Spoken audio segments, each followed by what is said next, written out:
Hi hello నమస్తే welcome to debate point. నేను ప్రణయ్ వర్మ. ఈరోజు ప్రధానంగా కారు ఓవర్లోడ్ అన్నటువంటి అంశానికి సంబంధించి మనం మాట్లాడుకోబోతా ఉన్నాం. అయితే ముందుగా ఇందులో బీఆర్ఎస్లో ఎందుకు ఇంతమంది నేతలు చేరుతా ఉన్నారు? ప్రధానంగా ఈ మధ్యకాలంలో కాంగ్రెస్ జోరు పెరిగింది, కాంగ్రెస్లోకి వెళ్తున్నటువంటి బీఆర్ఎస్ నేతలను చూసాం. బట్ ఇప్పుడు ట్రెండ్ మారింది. గత వారం రోజుల నుంచి కూడా కాంగ్రెస్ పార్టీ నుంచి అదేవిధంగా బీజేపీ పార్టీ నుంచి చాలామంది నేతలు బీఆర్ఎస్లోకి చేరుతా ఉన్నారు. కాంగ్రెస్కి ఇప్పటికే బీఆర్ఎస్ పార్టీలో కారు లోడ్ పెరిగిపోయి ఇప్పటికే చాలామంది నేతలు కొంత అసంతృప్తిగా ఉన్న నేపథ్యంలోనే ఇప్పటికే ఉన్న వాళ్ళకే సీట్లు దక్కక కొట్లాడుకుంటా ఉంటే కారు లోడ్ పెరిగే కొద్దీ కారులోకే ఇంకా చేరుతామన్నటువంటి భావనతో చాలామంది నేతలు పోతా ఉన్నారు. ఇప్పటికే మన నేతల లిస్టు చూసుకున్నప్పటికీ కూడా చాలామంది ఇతర పార్టీలో మంత్రులుగా చేసిన వాళ్ళు, ఎమ్మెల్యేలుగా చేసిన వాళ్ళు, అంతేకాకుండా ఎమ్మెల్యే అభ్యర్థులుగా ఉన్నటువంటి నేతలు కూడా పోతా ఉన్నారు.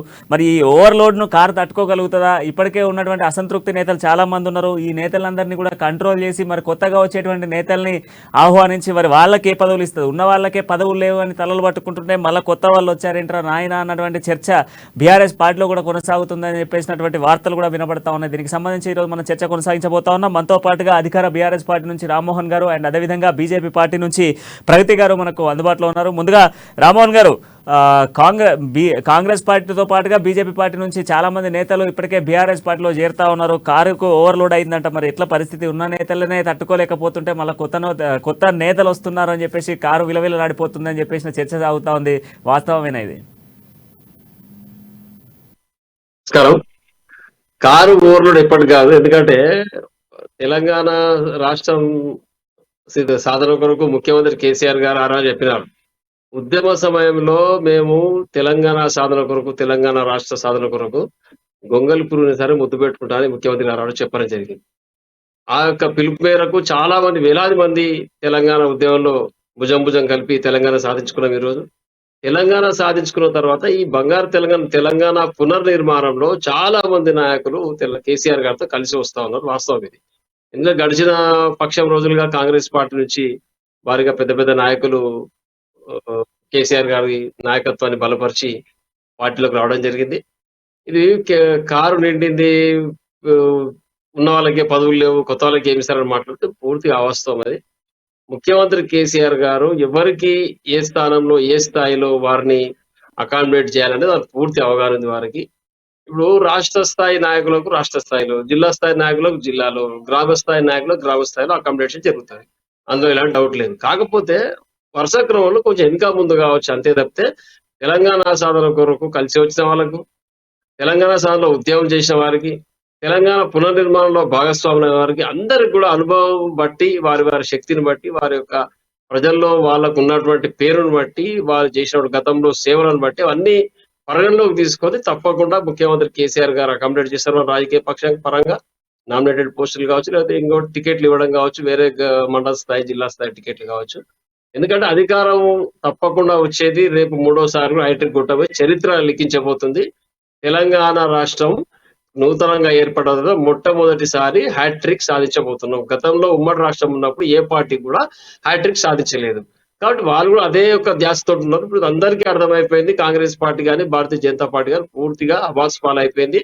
నాయకత్వ లోపం ఇప్పుడే కనిపిస్తా ఉంది. ఇంకా బీజేపీ వాళ్ళ యొక్క కార్యకర్తలను సంసిద్ధం చేయలేదు, అప్పటికే కాడి వదిలేసిన వాళ్ళు. కాంగ్రెస్ పార్టీ అంతర్గత కుమ్ములాటలు, బహిరంగ వారి యొక్క అధ్యక్షుని పైన అందరూ ఆరోపణలు చేయడం, టికెట్లు అమ్ముకుంటున్నారు. ఇక వారి పార్టీ పరిస్థితి ఎలాంటి ఇబ్బందులు లేకుండా ముఖ్యమంత్రి కేసీఆర్ గారు సిట్టింగ్లకు సీట్లు ఇవ్వడం, అందరూ కూడా ఈ పార్టీకే ఒక రౌండ్ పూర్తి చేసుకున్న ప్రచారంలో కూడా ప్రజల్లో మమేకమై ముఖ్య ఎమ్మెల్యేలందరూ కూడా తిరుగుతా ఉన్నారు. ముఖ్యమంత్రి ఆదేశాల మేరకు వారు ఇచ్చిన ఫీడ్బ్యాక్ తోటి వాళ్ళు ఇచ్చిన మేనిఫెస్టో తీసుకుని ఇప్పటికే ఇంటి ప్రచారం పూర్తిగా వస్తా ఉన్నది. ఇంకా రెండు పార్టీలకు అభ్యర్థులు కరువయ్యారు.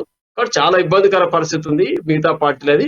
ఈరోజు తప్పకుండా ముఖ్యమంత్రి గారి నాయకత్వాన్ని బలపరచడానికి అందరూ రావడం కారణం అదే. ఎందుకంటే కాంగ్రెస్ పార్టీ మేము వచ్చేస్తున్నాం చెప్పుకుంటున్నాం, లేదా బెంగళూరు దాన్ని విజయాన్ని బట్టి, కొంచెం కర్ణాటక విజయాన్ని బట్టి కొంచెం వాళ్ళు బూస్టింగ్ వచ్చింది ఆలోచన చేసి తప్పితే దాంట్లో ఎలాంటి వాస్తవం లేదని మొన్న డికే శివకుమార్ గారు మొన్న చెప్పారు, 5 గంటలే కరెంట్ ఇస్తున్నాం మేమని. ఈ రోజు ప్రజల్లోకి పోతే గ్రామీణ స్థాయిలో కాంగ్రెస్ పార్టీ పరిస్థితి ఏదో వాళ్ళకి అర్థమవుతుంది. ఎందుకంటే అందరూ అడుగుతున్నారు, అయ్యా మాకు 24 కరెంటు, ముఖ్యమంత్రి గారు కేసీఆర్ గారు కరెంటు కావాలి కానీ కాంగ్రెస్ పార్టీ కరెంట్ అవసరం లేదని చెప్పిన వల్ల ఈ నాయకులు అందరూ అర్థమైపోయి ఈ ఎట్టి బయట మనకి జనాలు ఏ పార్టీని నమ్మే పరిస్థితి లేదు. కేవలం ముఖ్యమంత్రి కేసీఆర్ గారు మాత్రమే ప్రజల కొరకు సంక్షేమ పథకాలు చెప్పింది చేస్తారు. అందులో ఎలాంటి డౌట్ లేదు.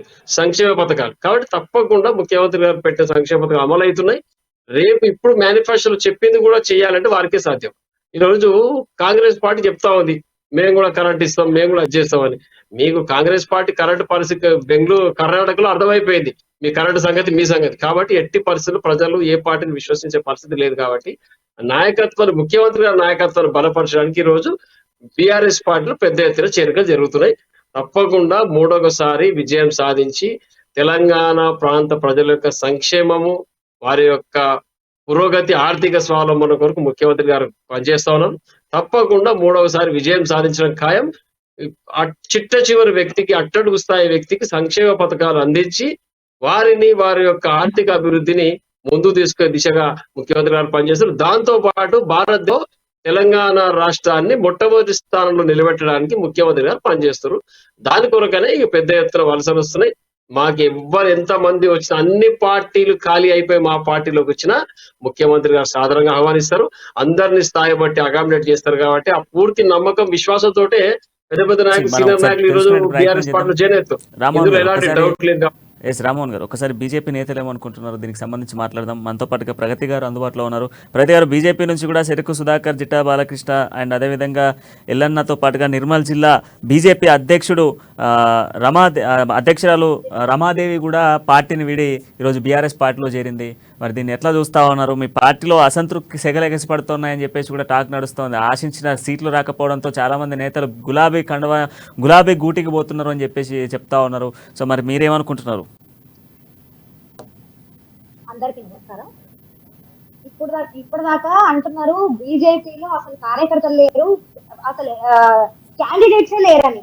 మరి అట్లాంటప్పుడు అసంతృప్తితో బీఆర్ఎస్ లోకి ఎట్లా వెళ్తున్నారు? మరి మీ పార్టీలో ఆల్రెడీ 6,700 మంది అప్లికేషన్, ప్రగతి గారు మీ పార్టీలో 6,700 మంది ఆల్రెడీ అప్లికేషన్ వేసారు కదా.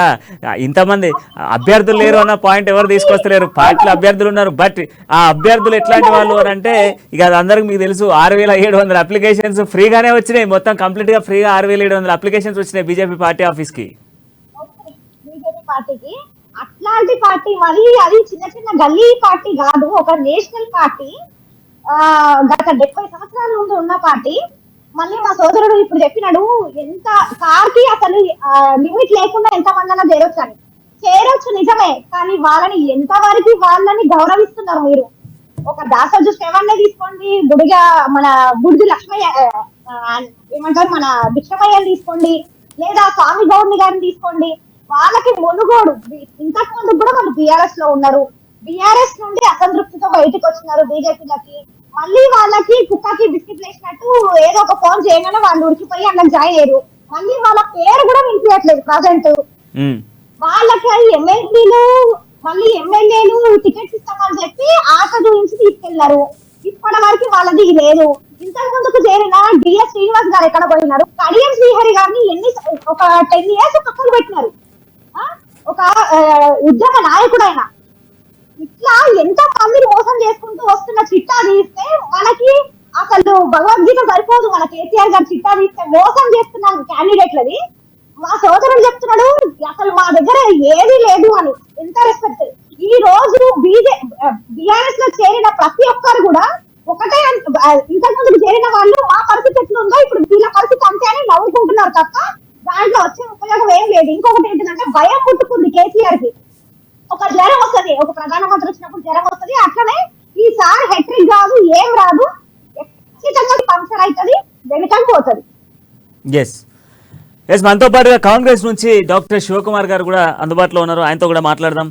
శివకుమార్ గారు, ప్రస్తుతం ఉన్న సిచ్యువేషన్స్లో కారుకు ఓవర్లోడ్ అవుతుందంట. మరి ఇప్పటికే కాంగ్రెస్ పార్టీ నుంచి కూడా చాలామంది అసంతృప్తి నేతలంతా కూడా కాంగ్రెస్ పార్టీని వీడి బీఆర్ఎస్ పార్టీలో చేరుతున్నారు. అండ్ మోర్ ఓవర్ మనం చూసుకుంటే మన గ్రేటర్ హైదరాబాద్ పరిధికి సంబంధించినటువంటి విషయంలోనే మనం ఒకసారి చూసుకున్నట్లయితే చాలామంది నేతలు, ఎగ్జాంపుల్ ఉప్పల్ నియోజకవర్గానికి చూసుకుంటే అక్కడ 20 సంవత్సరాలు 30 సంవత్సరాల నుంచి కాంగ్రెస్ పార్టీ కోసం పనిచేసినటువంటి రాగిడి లక్ష్మారెడ్డి, ఆల్మోస్ట్ 20 సంవత్సరాల సుదీర్ఘ రాజకీయ అనుభవం ఉన్నటువంటి రాగిడి లక్ష్మారెడ్డికి టికెట్ టికెట్ ఇవ్వకపోవడంతో అసంతృప్తి చెంది కేసీఆర్ సమక్షంలో బీఆర్ఎస్ పార్టీలో చేరిండు.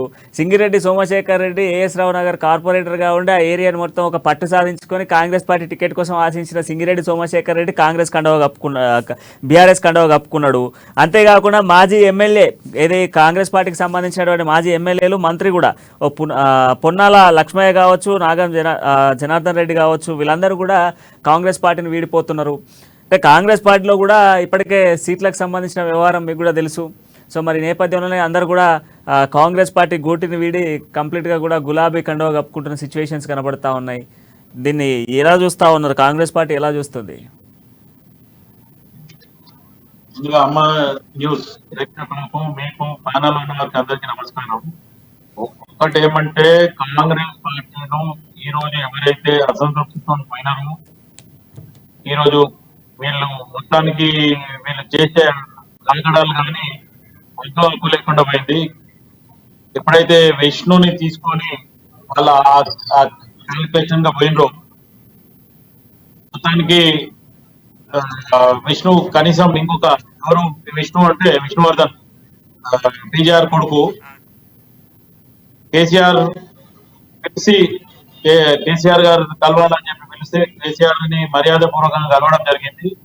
ఆయన ఇమీడియట్ గా మళ్ళీ హరీష్ రావు కేటీఆర్ వాళ్ళంతా పోయేది ఉంటే హరీష్ రావు ప్లస్ ఆయన దాసోజీ శ్రవణ్ ఇద్దరు వెళ్ళి ఆయనని ఆహ్వానించడం జరిగింది. ఇట్లా నాగం జనార్దన్ రెడ్డిని అయితే పోయి తీసుకొని తెల్లమిలాంచాడు. ఇదే నాగం జనార్దన్ రెడ్డిని టీఆర్ఎస్ లకి ఒకప్పుడు ఆయన వెళ్ళిపోయేలాగా చేసింది కేసీఆర్. ఇలా ఎట్లుంటదంటే ఇప్పుడు ఇదంతా ఎలక్షన్ స్టంట్. కేసీఆర్ గారు చేసేది కానీ, హరీష్ రావు చేసేది కానీ, ఇటు కేటీఆర్ చేసేది కానీ మొత్తానికి ఆ టీమే తప్ప ఇంకా వాళ్ళు కాకుండా ఇంకెవరైనా లీడర్ పోతుందో మీరు ఒకసారి ఆలోచించాలి. అది ఇంకోటి, ఇప్పుడు కార్లో ఉన్న వాళ్ళకి ఆడ పదవులు గతి లేవు అనేది ఆలోచన ఉంటే ఇప్పుడు కొత్త వాళ్ళని తీసుకొని ఇంకా అడిగిన ఏం చేస్తారు? ఇప్పుడు బీజేఆర్ కొడుకుకి జూబ్లీస్ కెన్ ఇస్తారా? ఒకవేళ పార్టీలో ఆహ్వానించారు కానీ ఇయ్యారు. ఆయనకు భుజం ఇస్తారు, రేపు ఎమ్మెల్సీ ఇస్తాము అది ఇదని. రేపు మీ గవర్నమెంటే వస్తలేదు, రేపు ఎమ్మెల్సీ అడిగాని ఇస్తుంది.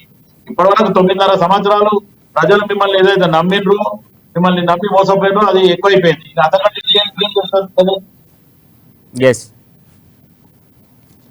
ఎస్, ఒకసారి రామ్మోహన్ గారు ఇంకొక పాయింట్ నేను రేజ్ చేస్తాను ఈ పాయింట్ని. అయితే గతంలోనే బీఆర్ఎస్ పార్టీలో చాలామంది నేతలు బీఆర్ఎస్ పార్టీ కండవ కప్పుకున్నారు. సో చాలామంది వివిధ పార్టీల నుంచి వచ్చినటువంటి వాళ్ళు ఉన్నారు. వీళ్ళంతా కూడా ఏదో ఒక నామినేట్ పోస్ట్ కోసం ఎదురు చూసేటువంటి నేతలు కూడా చాలామంది ఉన్నారు. గతంలో చేరిన వాళ్ళకే ఇప్పటివరకు పట్టింపులు లేవు, ఇప్పుడు కొత్తగా వచ్చే వాళ్ళకి ఎలాంటి పట్టింపులు ఉంటాయి అన్నటువంటి వాదన ఒకటి వస్తే, కొత్తగా చేరేంత వరకే ఏదైనా పలకరింపు, ఆ తర్వాత ఎలాంటి పలకరింపులు ఉండవు, కనీసం గుర్తించే నాదుడు కూడా ఉండడు పార్టీలో అన్నటువంటి వాదన కూడా వినిపిస్తుంది. ఇది అవాస్తవం అండి. ఎందుకంటే ఇంతవరకు చేరిన వాళ్ళకు పదవులు లేవు అనేది సత్యదూరం అది. ఎందుకంటే అందరికి నామినేటెడ్ పదవులు కానీ, లేకపోతే స్థానిక సంస్థలు కానీ, లేకపోతే జిల్లా పరిషత్ కానీ, మండల పరిషత్ కానీ, మున్సిపాలిటీలో కానీ అందరికి కూడా అకామిడేట్ చేయడం జరిగింది. ఎవరి స్థాయిని బట్టి వారు. ఇప్పుడు మండల స్థాయి కార్యకర్త ఉండి రాష్ట్ర స్థాయిలో 10 కావాలంటే రాదు. అది మనం స్థాయిని బట్టి నాయకులు ఆలోచన చేసుకోవాలి. నాకు ఏ పదవి అయితే సూట్ అవుతుంది అనేది ఒకటి. అందులో దాన్ని బట్టి ఒకరిద్దరు ఏమన్నా ఎక్కువ ఆశిస్తే, దాని ఏమంటారు సామర్థ్యాన్ని బట్టి ఎక్కువ ఆశిస్తే ఒకరిద్దరికి పదవులు రాకపోవచ్చు. అందులో ఎవరికి రాలే అనేది సత్యదూరం, ఇది అవాస్తవం. తప్పకుండా ముఖ్యమంత్రి కేసీఆర్ గారు కానీ, మా రాష్ట్రంలో ఉన్నటువంటి అందరు శాసనసభ్యులు కానీ కష్టపడి పనిచేసిన వ్యక్తులకు ఎక్కడ కూడా అన్యాయం చేయలేదు. ఇది వాస్తవం. 100% గుర్తుపెట్టుకోవాలి. చరిత్ర, తెలంగాణ చరిత్ర. 9 సంవత్సరాలుగా అందరినీ నామినేటెడ్ పదవుల్లో కానీ, ఎమ్మెల్సీలుగా కానీ, స్థానిక సంస్థల ఎమ్మెల్సీలుగా కానీ, జిల్లా పరిషత్ కానీ, మండల పరిషత్ లో కానీ, మున్సిపాలిటీలో కానీ సర్పంచులుగా స్థాయిని బట్టి అందరినీ అకామిడేట్ చేయడానికే ముఖ్యమంత్రి గారు ప్రయత్నం చేస్తున్నారు. శాసనసభ్యులు గారు కూడా అందరూ కూడా శాసనసభ్యులు అందరూ కూడా అకామిడేట్ చేస్తున్నారు. ఇక పదవులు రాకుండా ఎక్కడ ఉంటాయంటే తప్పకుండా వస్తున్నాయి. కాబట్టి అందరూ ఆ విశ్వాసంతో, నమ్మకంతో ముఖ్యమంత్రి కేసీఆర్ గారి నాయకత్వాన్ని బలపరిచి బీఆర్ఎస్ పార్టీలో చేరవుతున్నారు. ఆ నమ్మకం మీరు ఇచ్చారు, ఆ నమ్మకం మీరు కల్పించారు అని చెప్పేసి ఈరోజు చెప్తా ఉన్నారు. ఇంతకుముందు ప్రగతి గారు ఒక క్వశ్చన్ 100% నమ్మకం ఉంది కాబట్టి బీఆర్ఎస్ పార్టీలో ఇంతకుముందు బీజేపీ నుంచి ప్రగతి గారు ఒక పాయింట్ రేజ్ చేసారు. 2014లో ఉద్యమ సమయంలో కీలక పాత్ర వహించి కడియం శ్రీహరి గారు ఆయన బీఆర్ఎస్ పార్టీలో చేరడం జరిగింది. ఆయన 2014లో ఆయనకు ఎమ్మెల్యే టికెట్ ఇస్తా అని చెప్పిండు, ఇవ్వలేదు. కానీ ఆయనకు నామినేటెడ్ పోస్ట్ ఇచ్చి ఏదో నామమాత్రంగా నడిపించారు. ఆ తర్వాత 2018లో కూడా టికెట్ ఇస్తా అని చెప్పిండు, ఇవ్వలేదు. ఇవ్వకపోయినా ఆయనకు ఎమ్మెల్సీ నామినేటెడ్ పదవి ఇచ్చారు, ఆ పదవిలో కొనసాగిండు. బట్ ఈసారి మాత్రం కొంత రాజాపైన కాంట్రవర్సీ వచ్చేటప్పటికి ఇప్పుడు ఉన్న సోర్సర్లా కేవలం కడియం శ్రేయరే కనుక కడియం శ్రేయర్కి టికెట్ ఇచ్చారు. అప్పటి వరకు కడియం శ్రేయర్ కనిపించలా. ఆయన ఉన్నత స్థానాల్లో ఉన్నాడు, టీడీపీ ప్రభుత్వంలో ఒక డిప్యూటీ సీఎంగా పనిచేసిండు, ఆయన ఉన్నత హోదాల్లో ఉన్నటువంటి వ్యక్తి, ఒక అపూర్వ రాజకీయ అనుభవం ఉన్నటువంటి కడియం శ్రేయర్నే పక్కన పెట్టిన పార్టీ అని బయట వాదనలు వస్తున్నాయి కదా. పార్టీలో వ్యక్తిగత ఇమేజ్ కు గానీ సంబంధం ఉండదు, వ్యక్తిగత గొప్పవాళ్ళు కావచ్చు. పార్టీ దగ్గరకు వచ్చారు అందరు సమానమే. కడియం శ్రీహరి గారి విషయం, వారు అంత గతంలో తెలుగుదేశం పార్టీలో పనిచేసారు. తెలుగుదేశం పార్టీ తెలంగాణ ఉద్యమంలో పాల్పంచుకుందా అండి? లేదు. కాబట్టి అక్కడ శాసనసభ అందుకనే నేను కూడా మీ నాయకత్వంలో పనిచేస్తా అని చెప్పి ముఖ్యమంత్రి గారు వెంబడి నడిచింది కాబట్టి ఉద్యోగంలో కొంత సమయం వారిని ఎమ్మెల్సీగా ఇచ్చిరని మీరే చెప్తా ఉన్నారు. 2 పర్యాయాలు ఎమ్మెల్సీగా ఇచ్చి గౌరవించారు వారిని. వారు కూడా దానికి అడ్జస్ట్ అయ్యారు కాబట్టి 2 పర్యాయాలు ఎమ్మెల్సీగా కొనసాగిరు వారు.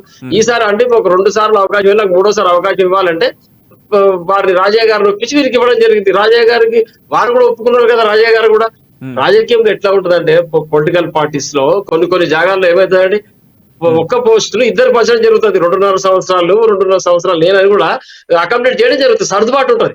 ఆ సర్దుబాటులో భాగంగానే రాజయ్య గారిని వేరే పదవిలో కూర్చోబెట్టి కడియం శ్రీ గారికి ఈ రోజు అవకాశం ఇచ్చారు. అందులో అవమానకరంగా ఇప్పుడు మీరన్న పాయింట్ పటాన్చెరు నియోజకవర్గానికి సంబంధించి నీలంబాద్ కూడా 2 సంవత్సరాల నుంచి 2 దఫాలుగా అడుగుతున్నారు టికెట్. నీలంబాద్కి ఎందుకు వెళ్ళదు? ఇలా కాంగ్రెస్ పార్టీకి ఎందుకు పోయింది? మరి నీలంబాద్ ప్లేస్ లో కూడా ఇంత ముందుకు ఉన్నటువంటి ఎమ్మెల్యే 2 సార్లు ఎమ్మెల్యేగా ప్రాతినిధ్యం కూడా యువకుడు, ఇంకా వయసు ఉంది, అవకాశం ఉంటది, వస్తుంది. ఓపిక ఉండాలి. పాలిటిక్స్ లో నిరీక్షణ, ఓపిక చాలా ఇంపార్టెంట్. పేషెన్స్ లేకుంటే పాలిటిక్స్ లో అవుట్ అయిపోతాం మనం. నాయకుడు ఖచ్చితంగా గుర్తుపెట్టుకోవాలి. మనం స్థాయిని మించి ఒకసారి కోరికలు కొట్టు కొన్నిసారి నెరవేరు. దాని వయసు రావాలి, టైం రావాలి, అక్కడ ఈక్వేషన్స్ కుదరాలి, అన్ని పరిగణలోకి తీసుకొని ఒక అభ్యర్థికి అవకాశం కల్పిస్తారు. కానీ టికెట్ రానంత మాత్రాన్ని పార్టీ వదిలిపెట్టి వెళ్ళిపోతా అనేది అది ఇబ్బందికర పరిస్థితి. సార్ వారి వ్యక్తిగత విషయం నీలమ్మద్ గారిది, వారు ఏ ఈక్వేషన్ లో బయటకు వెళ్ళిపోయారో మరి వారికే తెలియాలి విషయం. డాక్టర్ శివకుమార్ గారు చెప్పండి, మీరు ఒక క్వశ్చన్ రేజ్ చేస్తా ఉన్నారు. శివకుమార్ గారు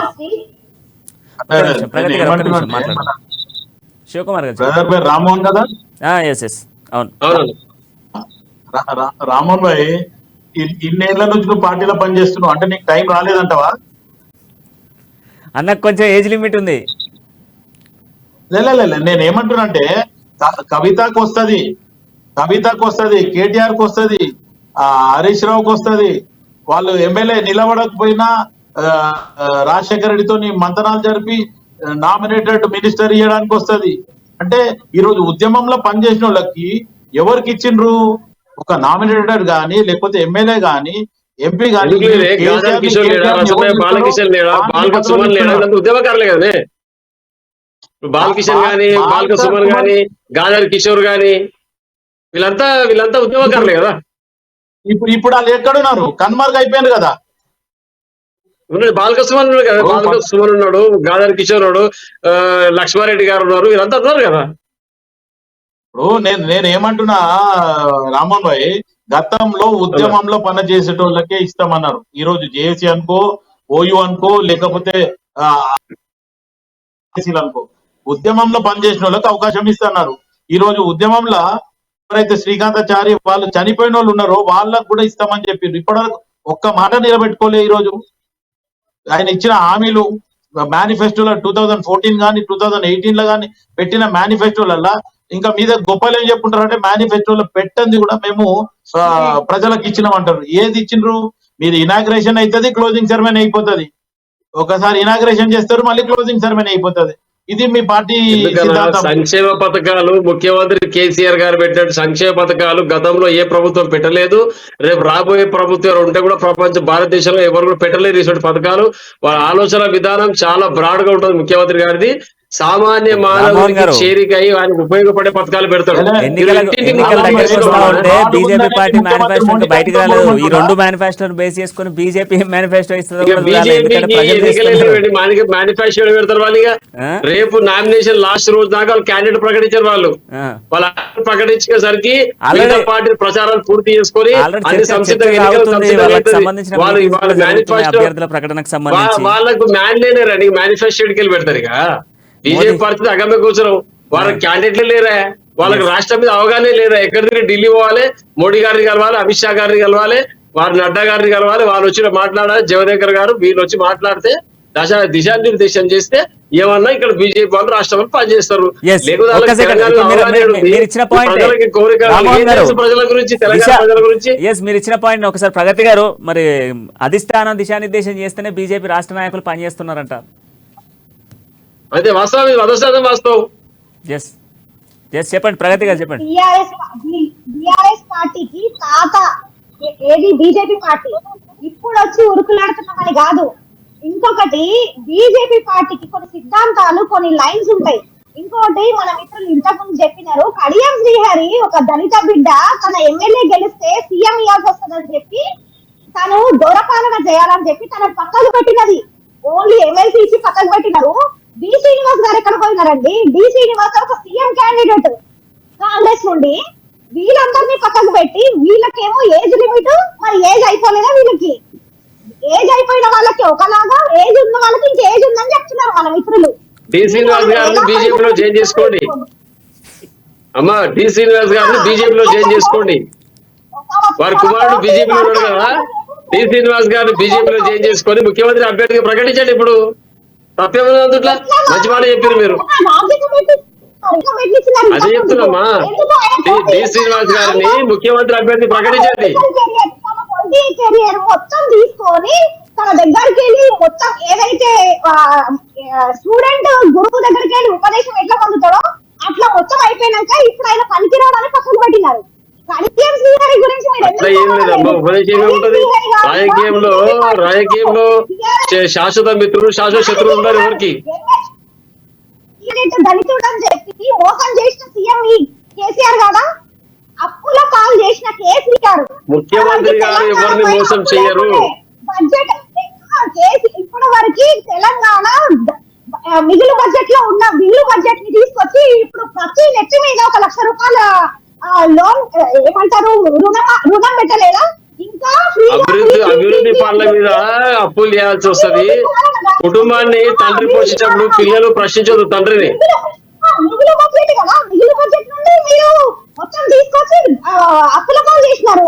ఇంకేమి ఇంకా 4 రోజులు అయితే ఈయన వెళ్ళిపోయినాక ఉన్న దోచుకొని పక్కకు పోతారు. దాని తర్వాత ఎన్ని కష్టాలు వెళ్ళాల్సి వస్తుందో తెలుసా? ఆంధ్రప్రదేశ్ నుండి మనం తెలంగాణని పక్కకు జరుపుకునేటప్పుడు మిగులు బడ్జెట్ లో కేసీఆర్ పోరాడింది కూడా మిగులు బడ్జెట్ మా దగ్గర ఎక్కువ బడ్జెట్ ఉంది, పక్కవ రాష్ట్రం వాళ్ళు తీసుకెళ్ళిపోతున్నారు అని చెప్పి ఫైట్ చేసినారు. మరి ఈ రోజు మొత్తం కూడా కుంగిపోయిన మనం ఒక కాళేశ్వరం ప్రాజెక్ట్ తీసుకోండి, ఎట్లా కుంగిపోయి మొత్తం ఎట్లా పోతుందో. ఈయన ఇంజనీరు. మా సబ్జెక్టు పక్కదారి పడుతుంది, ఇప్పుడు డి శ్రీనివాస్ గారు కుమారుడు వినండి ఒక్క నిమిషం వినండి. బట్ ఇంతకు మరి రమాదేవి గారు బీజేపీ నిర్మల్ జిల్లా అధ్యక్షురాలుగా ఉన్న రమాదేవి గారికి మరి మీ పార్టీలో ఏ పదవి ఇవ్వబోతున్నారు రేపు? బీజేపీ పార్టీ నుంచి మొన్ననే చేరింది కదా మీ పార్టీలో. అమిత్ షా గారిని అడగాలి, అమిత్ షా గారిని అడిగి చెప్తారు ఏ పదవి ఇచ్చేది. మీ పార్టీలో చేరింది కదా రమాదేవి గారు వచ్చి. చెప్తున్నా ఏమంటారు వినండి. ఒక మహిళకు కూడా గౌరవం ఇచ్చి జిల్లా అధ్యక్షురాలుగా నిలబెట్టినాము. మీరేం పదవి ఇస్తున్నారు చెప్పండి. తప్పకుండా అవకాశం కల్పిస్తాం, వారికి అకామిడేట్ చేస్తాం 100%. వారు ఏం కోరుకుంటే అది ఇస్తాం. ఇప్పుడు మాట్లాడింటారు రమాదేవి గారు పార్టీలోకి వచ్చేటప్పుడు అడిగింటారు, విషయం అడిగింటారు. ఏదో విషయం తప్పకుండా రాష్ట్ర పార్టీ నిర్ణయిస్తుంది. పొలిట్ బ్యూరో ఉంటది, పార్టీకి ఒకటి నిర్ణయిస్తారు. మీ పరిస్థితి కాదు కదా. మా దగ్గరేమో బీఆర్ఎస్ పార్టీలో శివకుమార్ గారు కూడా మిమ్మల్ని ఒక ప్రశ్న అడిగారు. రామ్మోహన్ గారు ఉద్యమ సమయం నుంచి బీఆర్ఎస్ పార్టీలో ఉన్నారు, బట్ రామ్మోహన్ గారికి ఎందుకు ఇంకా పదవులు ఇస్తలేరు అని ఒక పాయింట్ తీసుకొచ్చి. ఎందుకు ఇచ్చింది పదవి ఇచ్చింది? నేను ఇక్కడ మున్సిపల్ వైస్ చైర్మన్, ఇక్కడ మా శ్రీమతి గారు రిజర్వేషన్ లో మా శ్రీమతికి వచ్చింది అవకాశం. ఎస్, శివకుమార్ గారు వచ్చిందా క్లారిటీ? సో పదవులు రెడీ ఉన్నాయంట. కాంగ్రెస్ పార్టీని విడితే బీఆర్ఎస్ పార్టీలో పోతే పదవులు రెడీ. పదవులు రెడీ సిద్ధంగా ఉన్నాయి పదవులు. ఇక్కడ మా కార్యకర్తలు ఎట్లుంటే కేసీఆర్ గారు కేటీఆర్ గారు ఏం చెప్తే అది. ఈ రోజు మా నాయకులు చెప్పి రామ్మోహన్ జర పక్కకు పోయి మరి పెద్ద నాయకుడు వచ్చిండు ఈయనకు అవకాశం ఇద్దామంటే 100% మేము ఒప్పుకుంటాం దానికి. ఎస్ కాబట్టి అందరూ వస్తున్నారు మా దగ్గరికి. ఎస్ ఒకసారి కాంగ్రెస్ మిత్రుడు డాక్టర్ శివకుమార్ గారితో మాట్లాడదాం. శివకుమార్ గారు, శివకుమార్ గారు, ఇప్పుడు కాంగ్రెస్ పార్టీలో చాలా మంది నేతలు వలసలుగా రావడం చూసినాము. బీఆర్ఎస్ పార్టీ నుంచి అండ్ బీజేపీ పార్టీ నుంచి కూడా కాంగ్రెస్ పార్టీలో చాలా మంది చేరారు. బట్ ఈ గ్రాఫ్ పెరుగుతుంది, తెలంగాణలో కాంగ్రెస్ ఇంప్లిమెంట్ అవుతుంది అండ్ రేపు కాంగ్రెస్ ఎదుగుతుంది అన్నటువంటి నేపథ్యంలో ఎందుకు కాంగ్రెస్ పార్టీకి సంబంధించి అసంతృప్తిగా ఉన్నటువంటి నేతలు చాలామంది కాంగ్రెస్ పార్టీని వీడినట్టుగా తెలుస్తుంది. ఎగ్జాంపుల్ చూసుకుంటే ఉప్పల్ మేడ్చల్ నియోజకవర్గాల్లో 2-3 నేతలు కాంగ్రెస్ పార్టీని వీడి బీఆర్ఎస్ పార్టీ కండవ కప్పుకున్నట్టుగా తెలుస్తుంది. ఎందుకే కాంగ్రెస్ పార్టీలో కూడా అవకతవకలు కనిపిస్తూ ఉన్నాయి, ఎందుకోసం అని? అన్నయ్య గారు, ఎవరికైతే టికెట్ వచ్చిందో వాళ్ళు సంతోషంగా ఉంటారు. టికెట్ రాని వాళ్ళు ఈరోజు మొత్తానికి అసంతృప్తితో ఉంటారు. అయితే కేసీఆర్ మొదటి నుంచి ఆకర్షితం చేస్తూ పోతుంటాడు. ఈరోజు ఇంతకుముందు మన రామ్మోహన్ గారు డి శ్రీనివాస్ గారి గురించి మాట్లాడారు. డి శ్రీనివాస్ గారు కాంగ్రెస్ పార్టీకి రాజశేఖర రెడ్డి పీరియడ్ లో ఒక టీపీసీసీ అధ్యక్షుడు. 2 టర్మ్లు వాళ్ళు రూల్ చేయడం జరిగింది. అన్నా నువ్వు రావాలి అని వంగి దండం పెట్టి డి శ్రీనివాస్ తీసుకుపోయి పార్టీలో చేర్చుకొని ఇప్పుడు ఎవరినైతే పొన్నాల లక్ష్మణ్ పక్కకి ఎట్లా కూర్చోబెట్టుకుండో అదే విధంగా కూర్చోబెట్టుకుండు. అదే కేశవరావుని తీసుకుపోయి, కేశవరావు గతంలో కాంగ్రెస్ లో ఉన్నప్పుడు, ఆయన ఎమ్మెల్సీకి ఉన్నప్పుడు లేకపోతే రాజ్యసభ ఉన్నప్పుడు కేసీఆర్ కి ఆయన పాస్పోర్ట్ కేసులు కానీ లేకపోతే ఆయన చేసిన వేరే కేసులని కేశవరావు గారు తప్పించారు కాబట్టి కేశవరావుకి పెద్ద పదవి ఇచ్చిండ్రు. ఇప్పుడు ఈరోజు కేసీఆర్ ఇంట్లో మొత్తానికి 4-5 పదవులు, కేశవరావు ఇంట్లో 3 పదవులు. అంటే వీళ్ళు మొత్తానికి వీళ్ళకి ఎవరు నచ్చుతారో వాళ్ళకే పదవులు ఇస్తారు. రామ్మోహన్ ఎంత సంతోషిస్తుండంటే మా వైఫ్ కి వైస్ చైర్మన్ వచ్చిందని. నేను నామినేటెడ్ అడిగిన, vice chairman is not nominated Rammohan Bhai, ఒక్కటి గుర్తుపెట్టుకోండి. ఎలక్టెడ్ కదా పార్టీకి నేను ఏమంటున్నా అంటే తప్పకుండా దాని కొరకు వెయిట్ చేస్తున్నా, తప్పకుండా అవకాశం వస్తా నమ్మకం ఉంది నాకు. ఇంకేమొస్తుంది భయ, 9.5 సంవత్సరాల మీరు ఒక అవకాశం తెచ్చుకోని వాళ్ళు రేపు ఎలక్షన్ కు పోయిండు, రేపు గెలుస్తామా లేదా అనే సంగీతంలో ఈ రోజు కేసీఆర్ ఉన్నాడు. ఈ రోజు ఫ్రస్ట్రేషన్ ఏమంటుండు, మొండి కత్తి తెచ్చి ఓడుస్తాడంట. ఎవరిని ఓడుస్తాడు అంటే మళ్ళా రెచ్చగొడుతుండ ప్రజలని. ఉద్యమంలో అంటే ఆయన మాటలిని, మాయ మాటలిని రెచ్చిపోయిండు. ఇప్పుడు ఎవరు రెచ్చిపోడు. ఈ రోజు కేసీఆర్ ని ఉల్టా ఫామ్ హౌస్ లో వండుకుంటా అని చెప్పి ఆయననే నిర్ణయం తీసుకుంటూ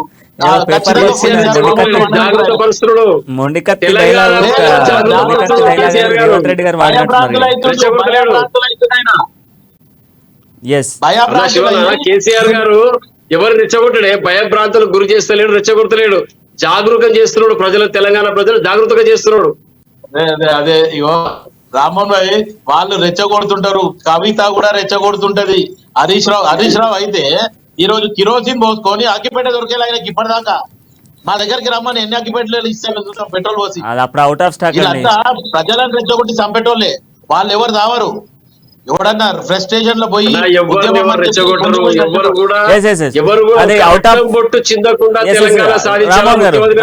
శివకుమార్ గారు, అది out of stock, out of subject. అప్పుడు అగ్గిపేటలో అవుట్ ఆఫ్ స్టాక్ లో ఉన్నాయి, తెలంగాణ మూవ్మెంట్ కదా, అప్పుడు స్టాక్ లేదు.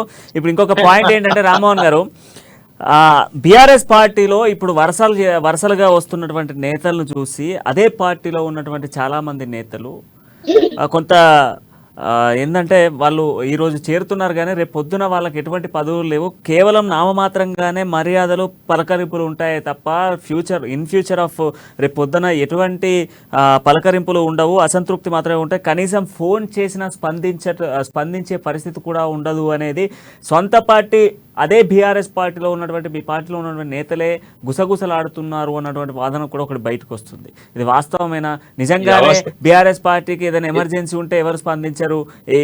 అదే పార్టీలో ఉన్నటువంటి నేతలకు ఏదైనా అవసరం ఉంటే కేవలం నామమాత్రంగానే పలకరింపులు ఉంటాయి అన్నటువంటి వాదన వస్తుంది. ఈ పూర్తిగా అవాస్తవం, సత్యదూరం. ఇటువంటి మాటలు రాజకీయంలో ఎన్నో చెప్పుకోవచ్చు మనం. ఎవరు స్పందించారు, మాకున్న వాళ్ళకి వాస్తవం అని కాదు. కామన్ గా ఏముంటదంటే, కొత్త వాళ్ళు వచ్చినప్పుడు ఉన్న నాయకులు కొంచెం అభద్రతకు లోను కావడం వాస్తవం. అంత మాత్రాన వీరి స్థానం తీసి వారికి, వారి స్థానం తీసి వీరికి ఇయ్యరు.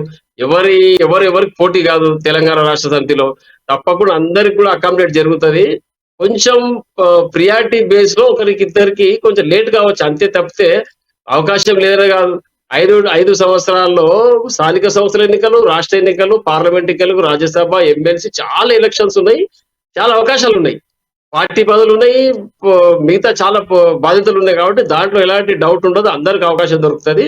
కాదు కొంచెం ప్రియారిటీ బేస్ లో ఒకరికి ముందు ఒకరికి వెనుక ఇది మాత్రమే జరుగుతుంది తప్పితే ఇందులో మోసపోయేది లేదు.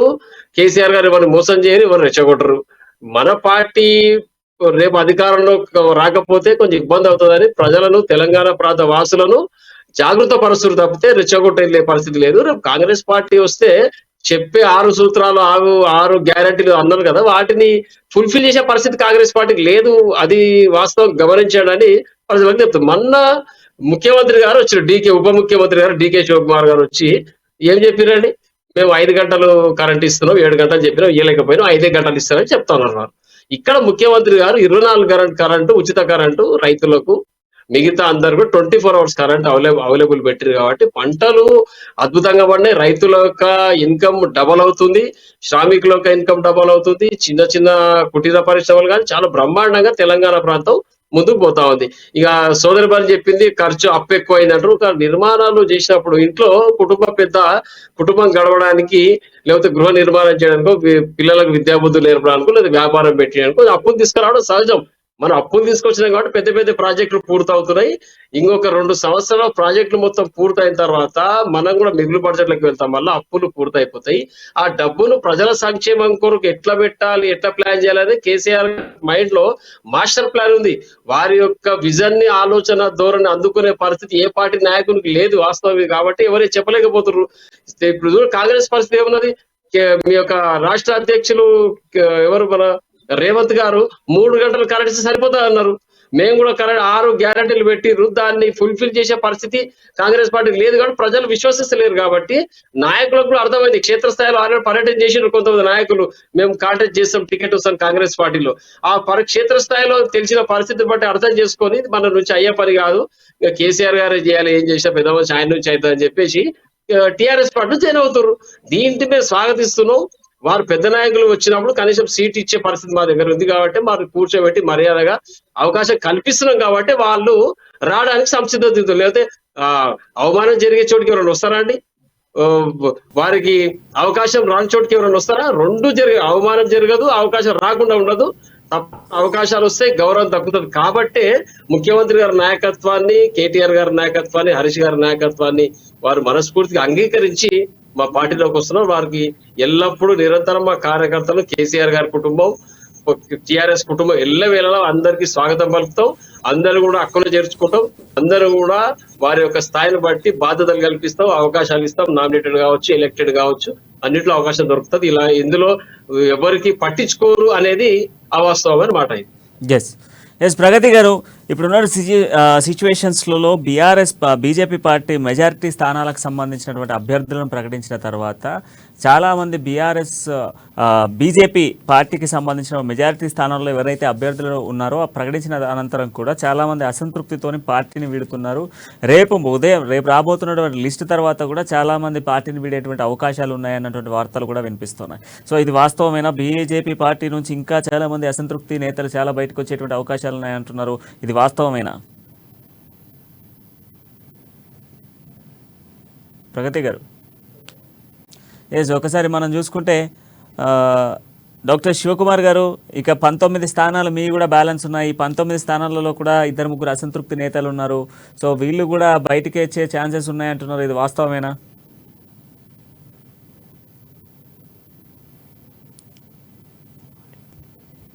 పార్టీ అన్నప్పుడు అక్కడ ఇక్కడ పోయేది కామన్ అది. కానీ ఒక శ్రీకాంతాచారి తల్లిని ఇప్పుడు కుటుంబ పార్టీని ఎంకరేజ్ చేస్తున్నారు రామ్మోహన్ గారు. ఓన్లీ కుటుంబ పార్టీ అయితే నామినేటెడ్ అందరికీ ఇస్తున్నారు అని చెప్పినారు. మరి శ్రీకాంతాచారి కుటుంబానికి ఇప్పటి వరకు ఓన్లీ నామమాత్రానికి వాళ్ళంతా అఫోర్డ్ చేయలేరు, అయినా కానీ వాళ్ళకి ఎమ్మెల్యే టికెట్ ఇచ్చి ఓడగొట్టినారు. మరి వాళ్ళని ఎందుకు నామినేటెడ్ పదవి ఇవ్వలేదు?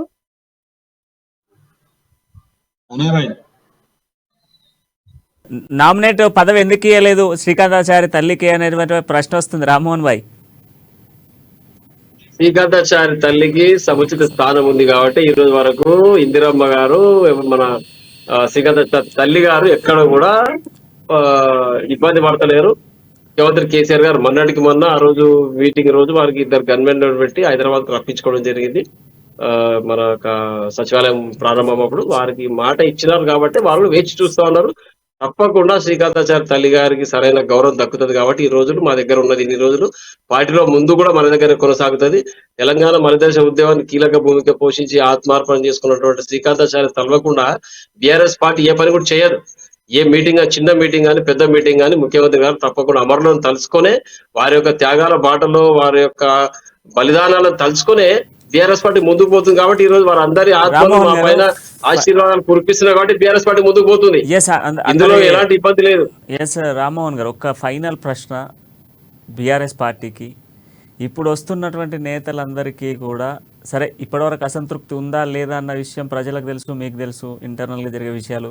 సో అవన్నీ పక్కన పెడితే ఇప్పుడు వచ్చేటువంటి వాళ్ళకైనా సముచిత స్థానాన్ని కల్పించి కేసీఆర్ తన పక్కన పెట్టుకుంటాడా లేదా వచ్చిన నేతల్ని మళ్ళీ వచ్చినట్టే తిరిగి పంపిస్తాడా?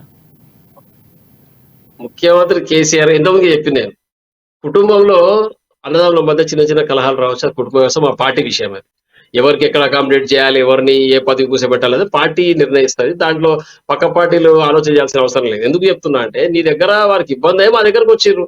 మా దగ్గరకు వచ్చిరంటే మమ్మల్ని విశ్వసించి మా పైన నమ్మకంతో, ముఖ్యమంత్రి గారు కేసీఆర్ గారు మాట పైన నమ్మకంతో వచ్చిర్రు కాబట్టి ఖచ్చితంగా ఏదైతే మాట తీసుకుని వారు వచ్చిర్రో వారి భవిష్యత్తుకి ఎలాంటి దోగా ఉండదు. తప్పకుండా రాబోయే స్థానిక సంస్థల ఎన్నికలు కావచ్చు, వారి స్థాయిని బట్టి ఇంతకుముందుకు చెప్పినాను నేను, వారి స్థాయిని బట్టి తప్పకుండా వారికి తెలంగాణ ప్రజలకు సేవ చేసుకునే అవకాశం ముఖ్యమంత్రి గారు కల్పిస్తారు. ఇది మాత్రం వాస్తవం. ఇందులో ఎలాంటి ప్రతిపక్ష మిత్రులు ఎవరు కూడా ఇబ్బంది పడొద్దు. దయచేసి మీరు అందరూ ఆలోచన చేయండి. ముఖ్యమంత్రి గారు మూడోసారి అధికారంలోకి రావడం ఖాయం. మా పార్టీలోకి వచ్చిన అందరినీ కూడా హక్కున చేర్చుకొని వారిని సముచిత గౌరవమైన స్థానంలో కూర్చోబెట్టడం కూడా ఖాయం. Right, thank you Rammohan garu, and thank you doctor Shivakumar garu, thank you ప్రగతి గారు. సో మొత్తానికి బీఆర్ఎస్ పార్టీలో చేరేటువంటి ప్రతి ఒక్కరికి కూడా సముచిత స్థానం కల్పిస్తాడు సీఎం కేసీఆర్. ఎవరు కూడా అసంతృప్తి పడకండి. ఇంకా ఎవరైనా బ్యాలెన్స్ ఉన్నా కూడా బీఆర్ఎస్ పార్టీలకు రండి అని బీఆర్ఎస్ పార్టీ ఆహ్వానిస్తుంది. ఇప్పటి వరకు వెళ్ళినటువంటి వాళ్ళందరినీ కూడా సముచిత స్థానంతో ప్రతి ఒక్కరిని కూడా క్యాడర్ని కాపాడుకుంటున్నాం అనేది బీఆర్ఎస్ పార్టీ వాదనలు. రామ్మోహన్ గారు మంచిగానే వాదిస్తున్నారు, బట్ ఇంటర్నల్గా మాత్రం చాలామంది అసంతృప్తులు ఉన్నారు అన్నటువంటి వాదనలు కూడా వినబడుతున్నాయి. బట్ ఈ ఎన్నికల్లో మాత్రం తీర్పు ప్రజలు ఇస్తారు. ఆ ప్రజలు దాంతో పాటుగా ఇప్పుడు ఉన్నటువంటి కార్యకర్తలే తీర్పిచ్చేటువంటి రోజులు కేవలం 30 రోజులలో తీర్పు రాబోతా ఉంది. ఆ తీర్పులో మరి ఎవరు నెగ్గుతారు, ఎవరు ఓడుతారు అన్నటువంటి విషయాలు చూద్దాం. ఇంకా ఇటు బీజేపీ పార్టీ కావచ్చు, కాంగ్రెస్ పార్టీకి సంబంధించినటువంటి లాస్ట్ లిస్ట్ కూడా రిలీజ్ కావాల్సినటువంటి సిచ్యువేషన్స్ ఉన్నాయి. ఆ తర్వాత ఏ పార్టీకి ఎంతమంది చేరుతారు, ఏ గూటిలో ఎవరు నివసిస్తారు అనేది వేచి ఉండాల్సిందే. ఇది ఈరోజు డిబేట్ పాయింట్. మరో డిబేట్ పాయింట్తో మళ్ళీ కలుద్దాం. అంటే నేను చూస్తుండడం న్యూస్, జనం కోసం, నిజం కోసం.